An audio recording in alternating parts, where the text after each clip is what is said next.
So, if you look at that, বিভিন্ন দেশের উপর মার্কিন প্রেসিডেন্ট ডোনাল্ড ট্রাম্পের আরোপিত শুল্ক অবৈধ ঘোষণা করেছে দেশটির সুপ্রিম কোর্ট। শুক্রবার দেয়া সুপ্রিম কোর্টের রায়ে বলা হয়, বেশিরভাগ উচ্চ শুল্ক আরোপের ক্ষেত্রে ট্রাম্প তার ক্ষমতার সীমা লঙ্ঘন করেছেন।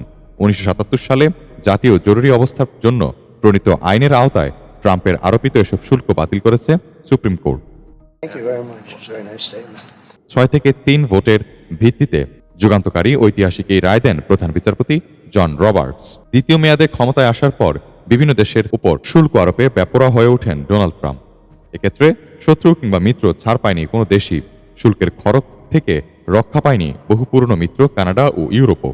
যুক্তরাষ্ট্রের সিদ্ধান্তের বিরুদ্ধে গেলেই ট্রাম্পের হাতিয়ার ছিল আমদানি ও রপ্তানি পণ্যে অতিরিক্ত শুল্ক আরোপ, যা বিশ্বকে ঠেলে দিয়েছে বাণিজ্য যুদ্ধে। অর্থনীতিবিদদের সতর্কবার্তা কিংবা দলীয় চাপ কোনো কিছুতেই যেন যখন চলানো যাচ্ছিল না, ট্রাম্পকে কথায় কথায় শুল্ক আরোপের এই নীতিতে লাগাম টানতে এবার যুগান্তকারী রায় এলো মার্কিন সুপ্রিম কোর্টের তরফ থেকে। শুক্রবার বিভিন্ন দেশের উপর ট্রাম্পের আরোপিত শুল্ক অবৈধ ঘোষণা করেছে দেশটির সুপ্রিম কোর্ট।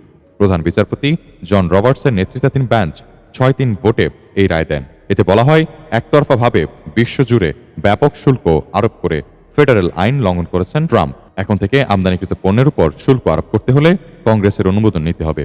1977 সালে জাতীয় জরুরি অবস্থার জন্য প্রণীত আইনের আওতায় ট্রাম্পের আরোপিত এসব শুল্ক বাতিল করেছে সুপ্রিম কোর্ট, যা দ্বিতীয় মেয়াদে ক্ষমতায় আসার পর ট্রাম্পের আগ্রাসী অর্থনৈতিক কর্মসূচির ভিতকে নড়বড়ে করে দিয়েছে।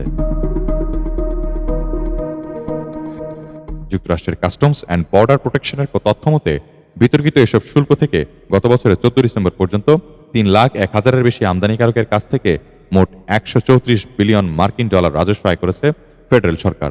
তবে এসব অর্থ ফেরত দেওয়া হবে কিনা এ বিষয়ে কোনো নির্দেশনা দেয়নি আদালত। 2025 সালের শুরু থেকেই বিশ্বজুড়ে শুরু হয় ট্রাম্পের শুল্ক ঝড়।